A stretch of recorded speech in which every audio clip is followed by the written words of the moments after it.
Good morning, good afternoon, and good evening, wherever you are in the world.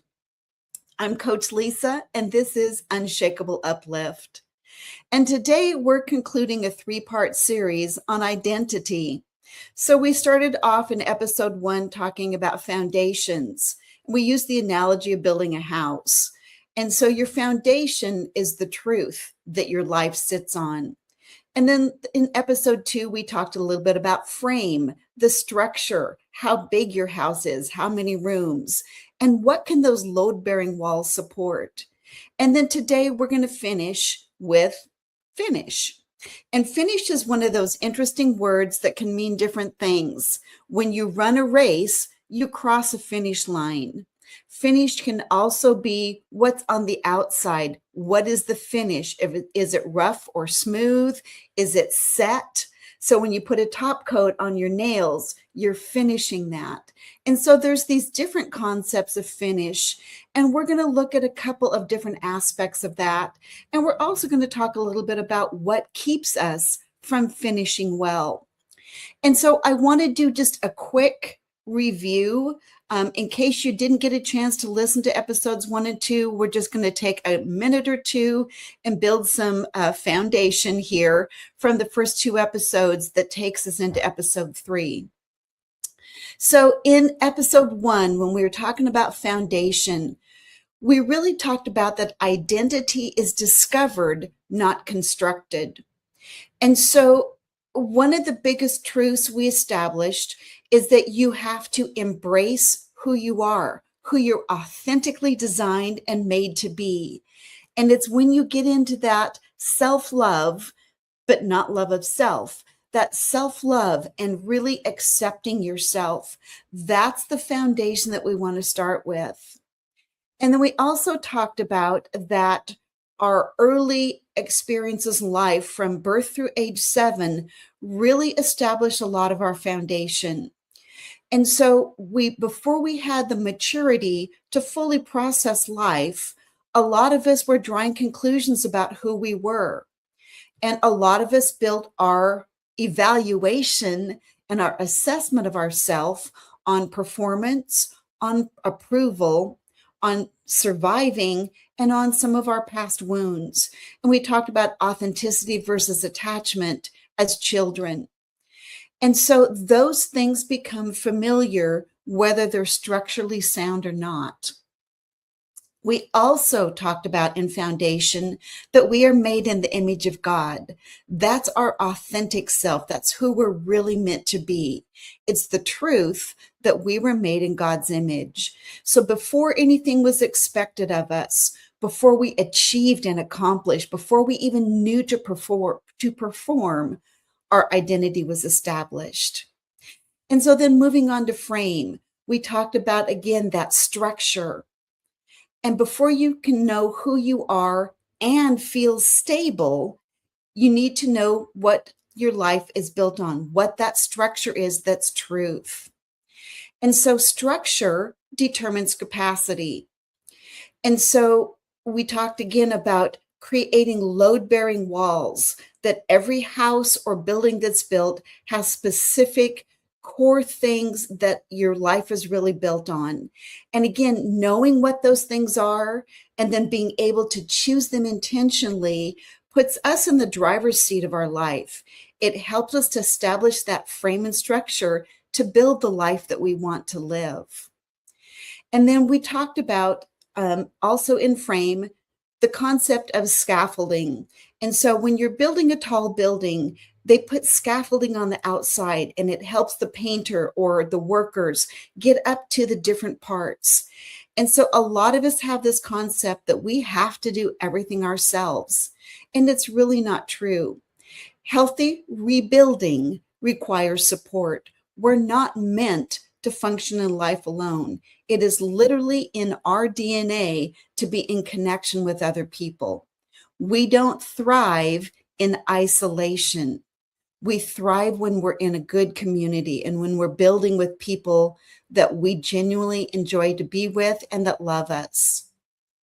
So now let's transition into, once our foundation is rooted in truth and our structure is aligned and supported, we begin to flourish. And so we're going to use that word flourish today to talk about this designing the life that you love to live.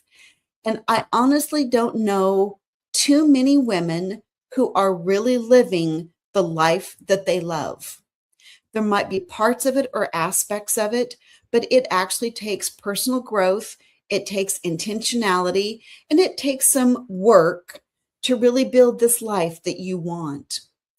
And so let's talk a minute about finish and about what finish really means in this context. So finish is the color on your walls.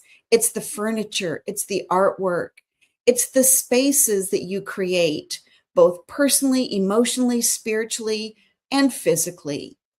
It's the people that you surround yourself with. It's where you go. It's really about how and where and with whom you invest your time and your energy. Finish is the expression of life. And so let's contrast this. It's the expression, not the performance. And again, I really want to anchor that so much of our identity in our culture is built on performance. What did you do? What can you do? What skill sets do you have?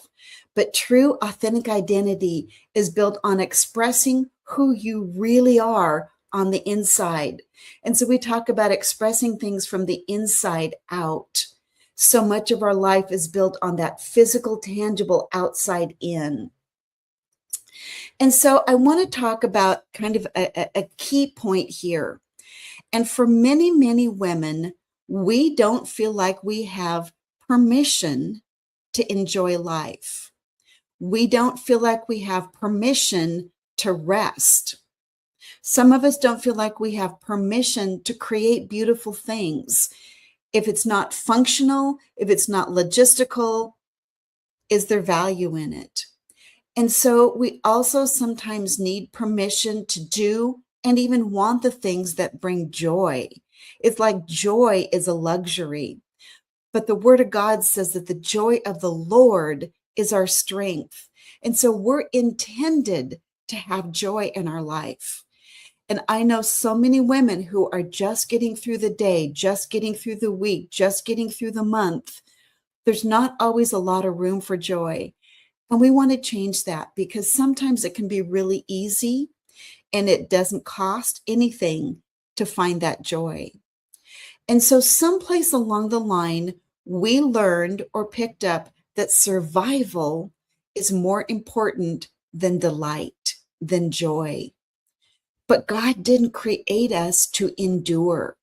God didn't create us to tolerate life and to tolerate our circumstances. He created us to live life. And so let's talk for just a minute about why, and I'm aiming this mostly at women, although men, this applies to you as well.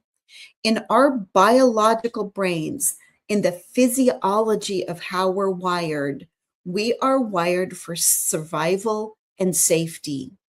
And we can talk about the amygdala and the different parts of the brain, but we're going to stay kind of generic today.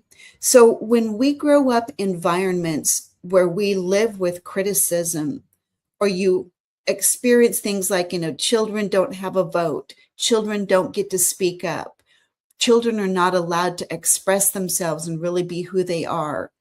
If you live with pressure to perform, get those grades, perform on that football team, accomplish all the things you're meant to accomplish. When you live with those high expectations, our brains adapt. So our brain starts to ask, how can I stay safe?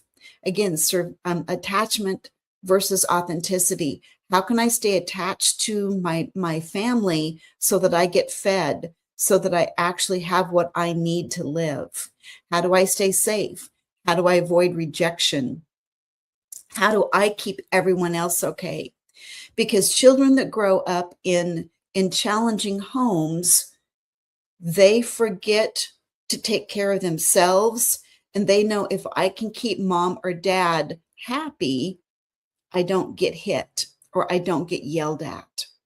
And that creates this thing, this survival instinct in our brain that puts us very much into this attachment and survival mode.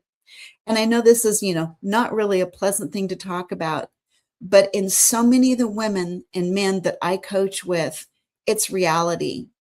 And chasing down reality, understanding why you are the way you are today is a key. It's crucial to help you to be able to choose a different life. And so instead of asking, what makes me happy? What brings me delight? What makes me feel alive? The brain begins to be wired for survival. And so when approval comes through performance, when acceptance comes through self-sacrifice, when rest creates guilt, the brain starts linking that self-denial with safety, overfunctioning with value, and hyper-responsibility with belonging. And going back to Maslow's hierarchy of needs, we all need that sense of belonging. And so those patterns become automatic. They get wired into our brains. They become part of our core values and how we think life is supposed to be. And so many of us ignore our neurologically conditioned selves. We ignore our desires. We disconnect from joy. We suppress creativity, and we over-prioritize everyone else. Not because there's something wrong with us, but it's what our brain adapted to and what we evaluated and decided was necessary for survival. And so flourishing, this concept of joy and delight, can actually feel very uncomfortable. It can feel very foreign. And even for myself, as I have been coming out of burnout this last 9 or 10 months, for me, I would describe that this finish is kind of the season that I'm in right now, is defining what finish looks like. It's really having the opportunity to step back and think about, what do I want my life to look like? I have an opportunity right now to redefine some things. And it is truly a gift to be able to do this. But it also can be done with intentionality. It can be done with choices. And so for me, resting has felt excruciating some days. And it's like my physical body would just say, you're done. There really was no choice. And so I would rest and feel guilty about doing it. And over time, it's gotten easier because I have recognized rest is a weapon. Because when we're exhausted, when we're worn out, we don't think properly, we don't eat properly, we don't hydrate. When you are exhausted, genuinely exhausted, everything is difficult. By stepping into rest, and rest can actually be active. Rest can be doing things that you love to do and enjoy to do. Rest can be creative. And so one of my resting activities is writing children's books and creating the artwork. And so it's that creative outlet that lets my brain tap into, what is the storyline? What are the characters? What did they think? What did they like? And so there's this fun aspect, this creative aspect that gets released when you give yourself permission to rest. And then joy and beauty and all those other things follow. But in this transition period of learning to reach into rest, the nervous system can interpret this as unsafe and unfamiliar. And so we want to give ourselves permission to not lose who we are, to not lose ourselves, but to be able to rest and step back and evaluate. And so we're going to take a quick break right now.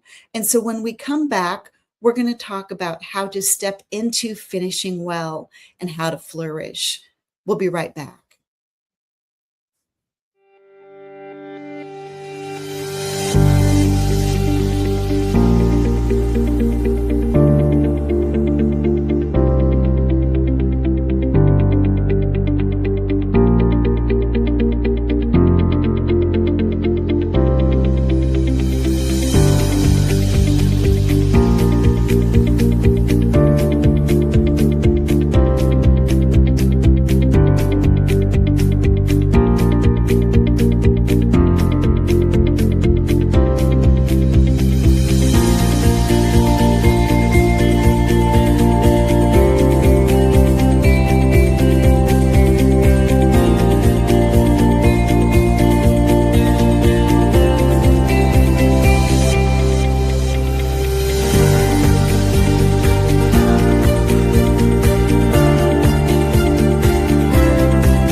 And welcome back.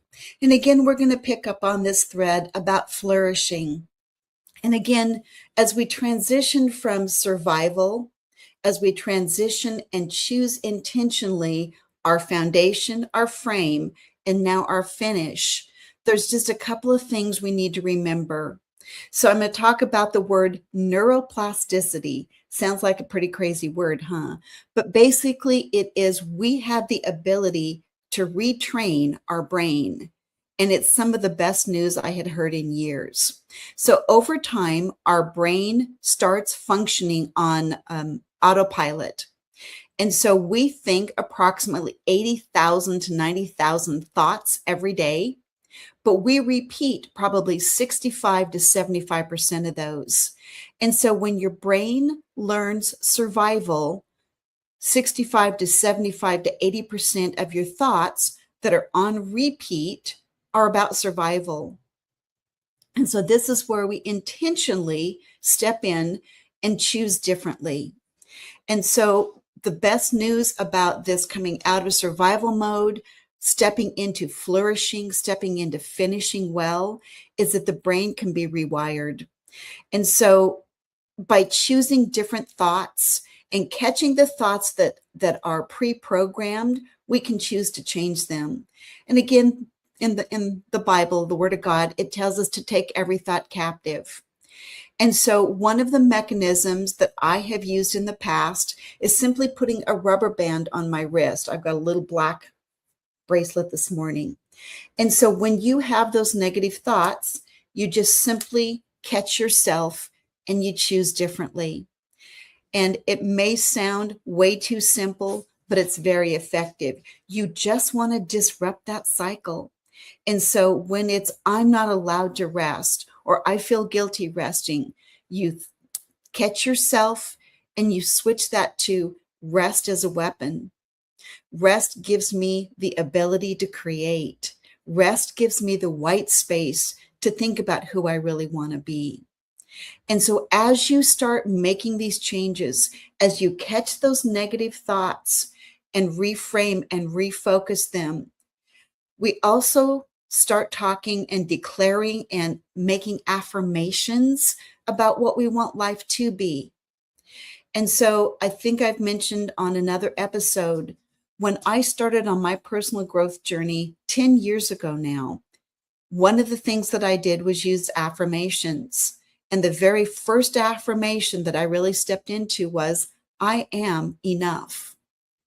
And it's not that I don't need God, because I always need Jesus, but it is who God designed me to be, my authentic self. I am enough. I am enough for the life that I've been called to live. I am enough to step into the purposes that God has for my life.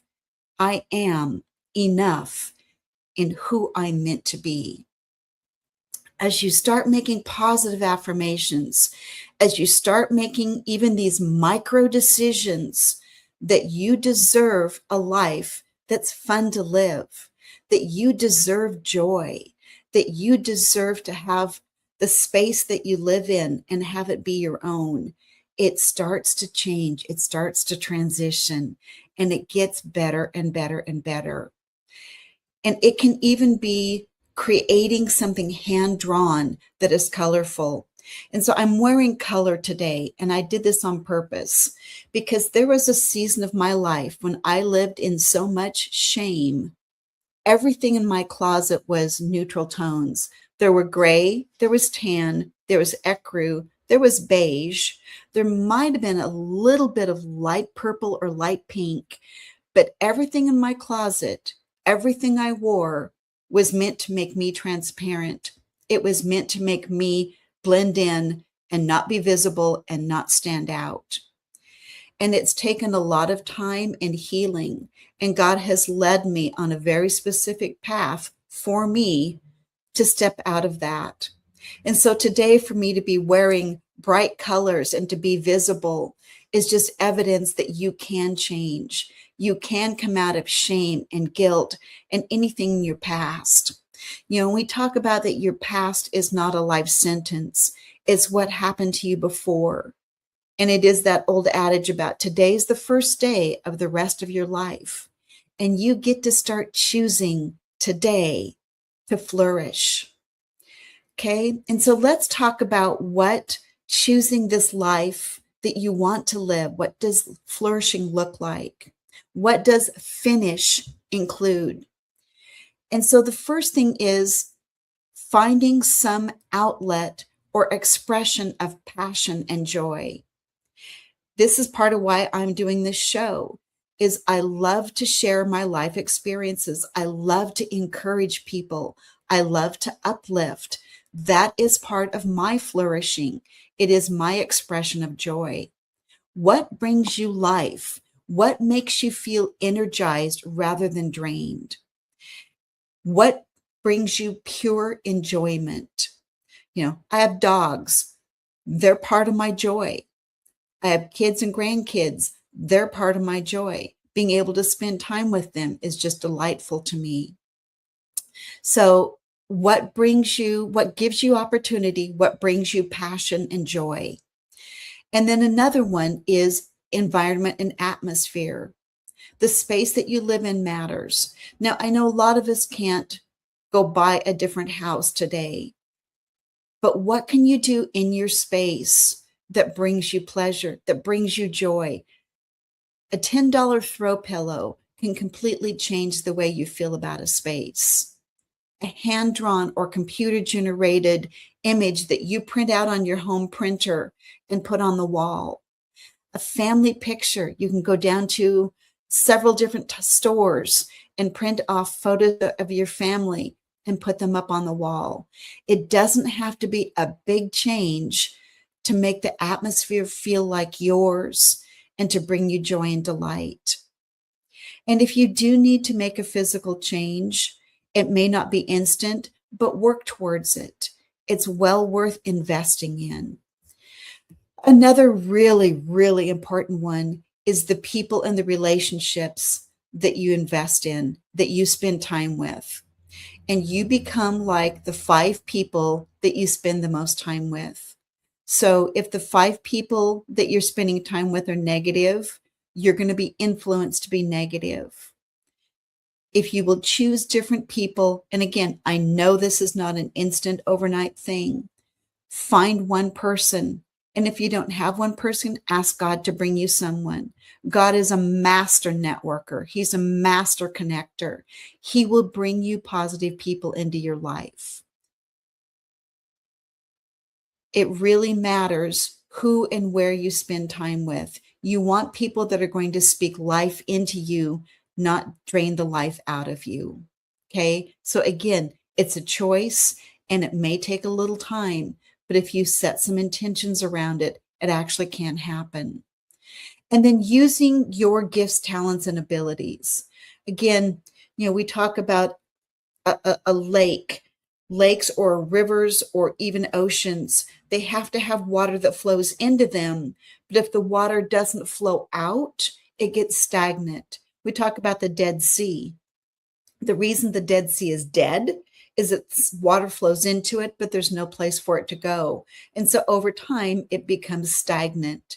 We have gifts, talents, and abilities in us that are authentic and intrinsic. And if we don't have an outlet, if we're not using those talents, they get stagnant.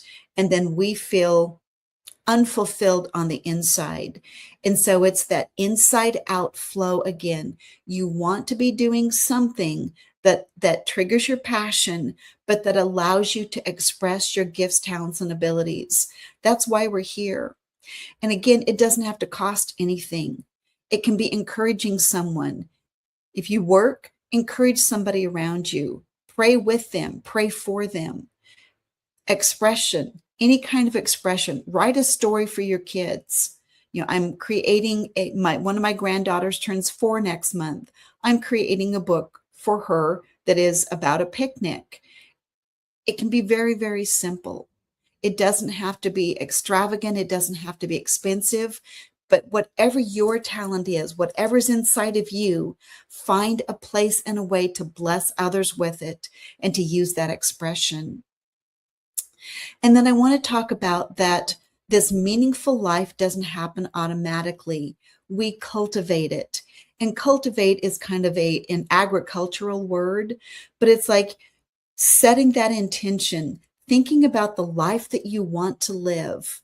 And then you fertilize it. You plant seeds, you fertilize it, you water it, you get it sunshine, you help it to grow, you nurture it. But it has to be intentional. I don't plant corn and expect to harvest potatoes. You need to plant and then cultivate what you really want to grow in your life. And so it's like a garden. The things that you water is what begins to grow. The relationships you invest in, these environments that we've talked about creating, and it's what you give your attention to. A couple of years ago, the Lord gave me the phrase, you get more of what you've come to expect. And so if you expect negativity, you're going to get negativity. But if you start expecting better, if you start expecting positive change and you start looking for it, we talk about God winks. God will start putting little things in your path that tell you you're on the right journey, that you're where you're supposed to be, and that better things are coming. And so it's all part of flourishing. And so God didn't design us to simply survive. That is not his plan. God designed us to flourish. And when it's when that plant is healthy, rooted, and living, it's again that expression of who you are. You are designed to express who you are. And so when your foundation is rooted in truth, and the truth that I go back to is God's word. Who does God say I am? He says that I'm made in his image. And you've got this structure, your load-bearing walls, your core values, all those important things are ready. We come to Psalms 92. Planted in the house of the Lord, they will flourish. And so our unshakable key for today is you're allowed to love the life you're building. So thanks for joining in today. This has been part 3 of our 3-part series. This is Unshakable Uplift, where you are encouraged, uplifted, and become unshakable. Thanks for listening in today.